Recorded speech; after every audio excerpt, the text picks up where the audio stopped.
we're at another cemetery. Apparently this is a very old cemetery. It's in Powell.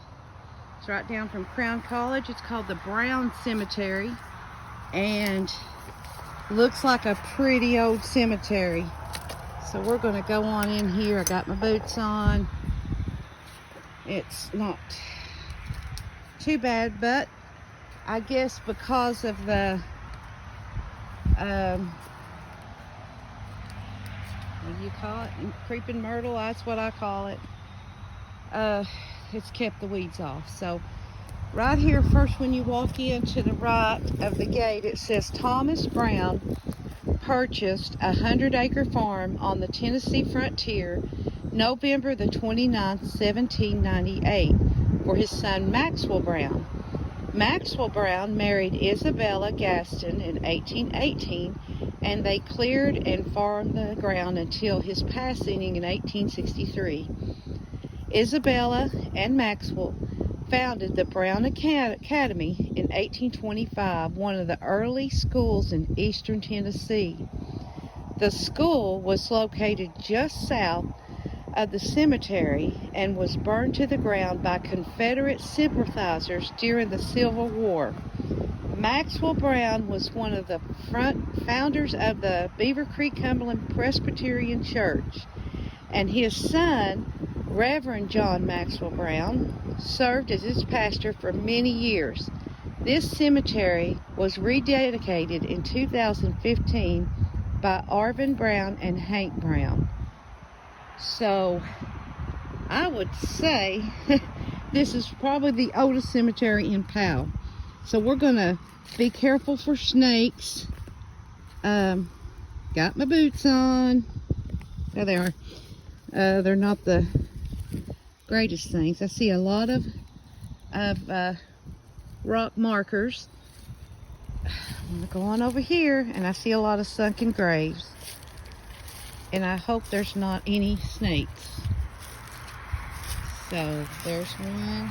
Got to be careful. See some poison ivy, which I'm not allergic to. Let's see who we got here. We got Lavana.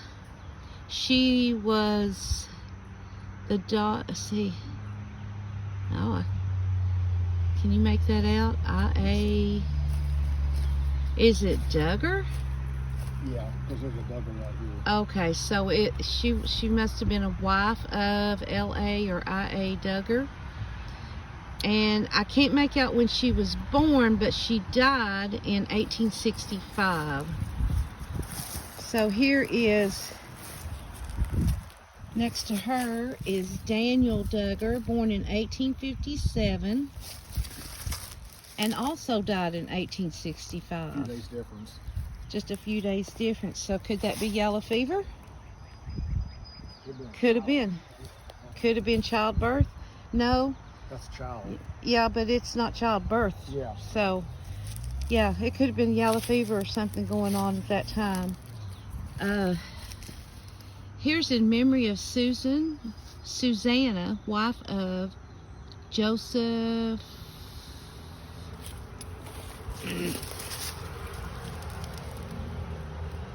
Joseph W. Nays, or Mays, who died in can't see that either. Yeah. 1872. Okay, at the age of 23 years and 5 days. And I think it is Mays, M-A-Y-S, Mays. This big tree right. Oh, wow. You hear all the traffic because that is the new road they had put in here not too long ago. That on the other side, I mean, you're getting close to Crown College, Powell High School, and all of that. And let's see, who we got here? Can you read that?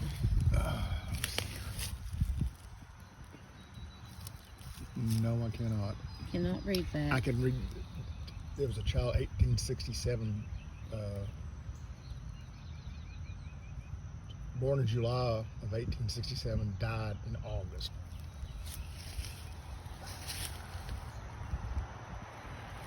Looks like there's a road that goes around, or maybe it's somebody's farmland, possibly.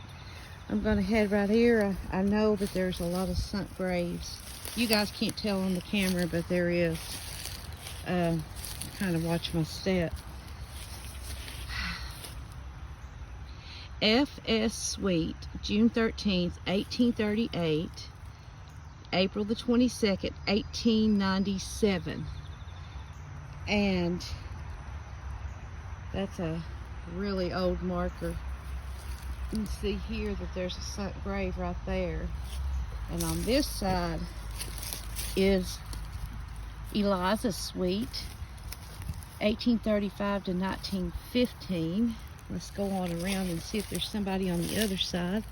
No, nobody on the other side here. Or the other side. So that must be husband and wife, maybe. Back here, yeah, here says father. Footstone. And there's also a footstone here that says brother. Go back up over here. Really kind of being careful. I do not want to get into a snake. Not too worried about ticks so much as I am snakes in this one. Arthur Hale, son of Reverend J.M. and Emma Brown, 1873-1901. May he rest in peace. And that's kind of sunk down too. Look at that big stone right there. I'm trying to get these. I'll let you go ahead of me and scare the snakes off. Thanks a lot. Okay. Now, here we go. Arvin B. Brown, born in 1874, died in 1883. There's a stone marker. This one is really, really, really worn, but I think it's Maxwell Brown. Maxwell Brown, yep. Is that the one that it talked about as we came in? I think so.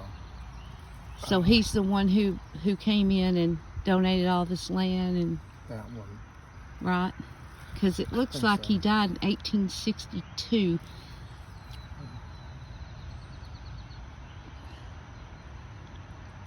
Can't make out the birth date though. It's something for, right? That's the only thing I can make it out. Then we got There we go.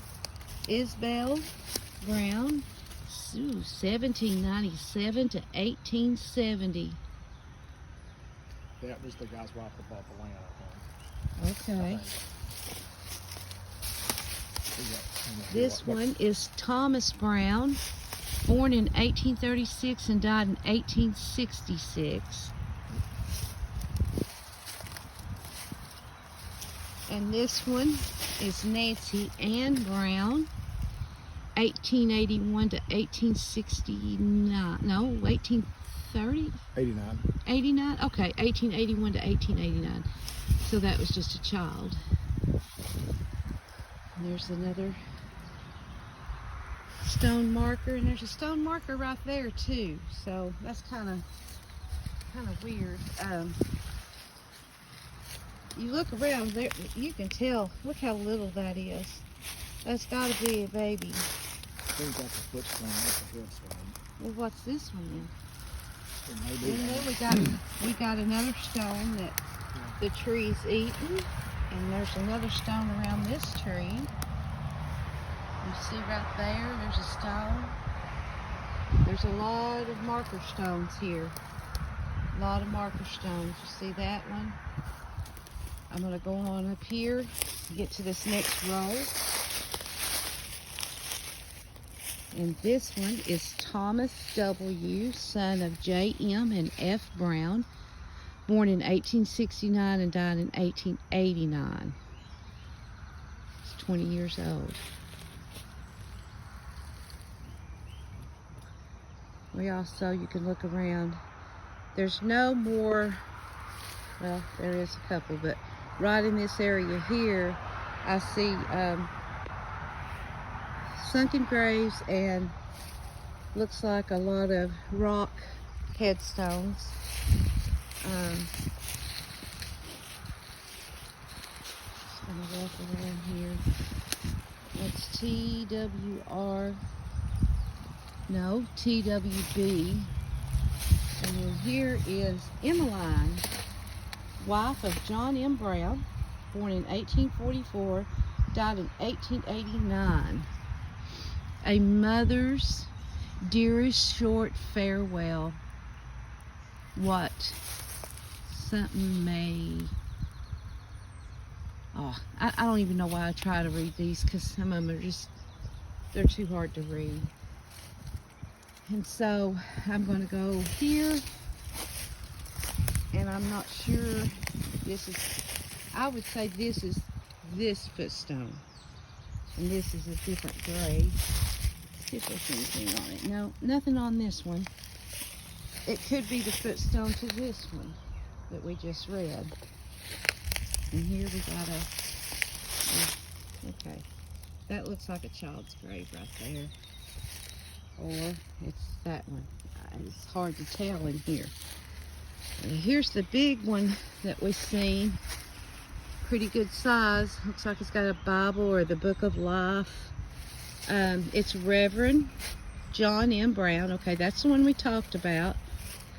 1829 to 1884.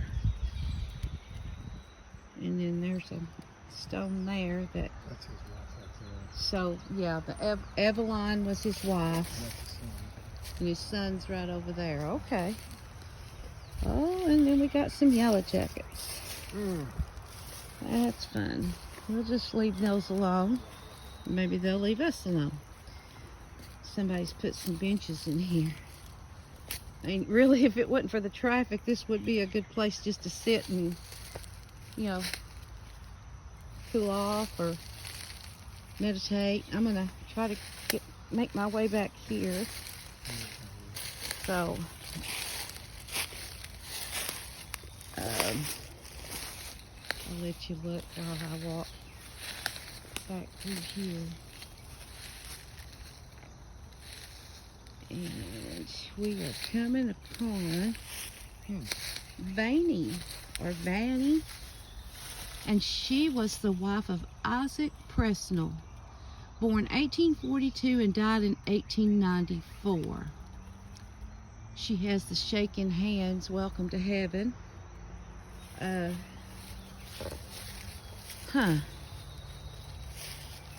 Nice stone. Looks like something's been bedding here, maybe some deer or something. Yeah. Unfortunately, these old cemeteries, unless you're back in the mountains or something, you have to deal with all the traffic going by. This is a Presnell. Maybe this was a family. It looks like this is Isaac Presnell, 1860 to 18. I can't.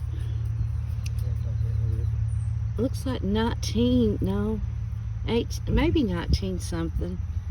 But he was definitely born 1860. And then over here we have another Presnell, and this is Minnie.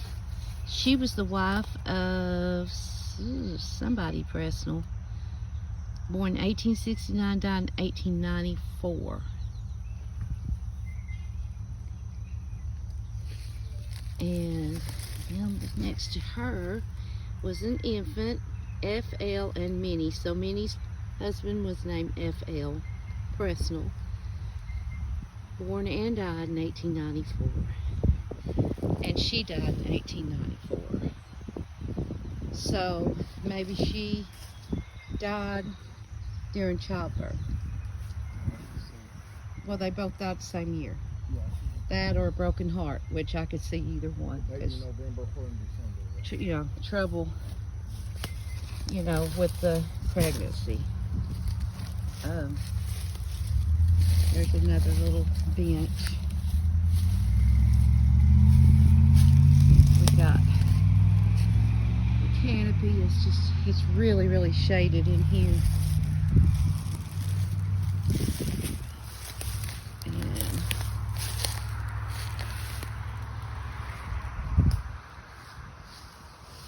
you see the old fence posts. They actually use sticks in some places.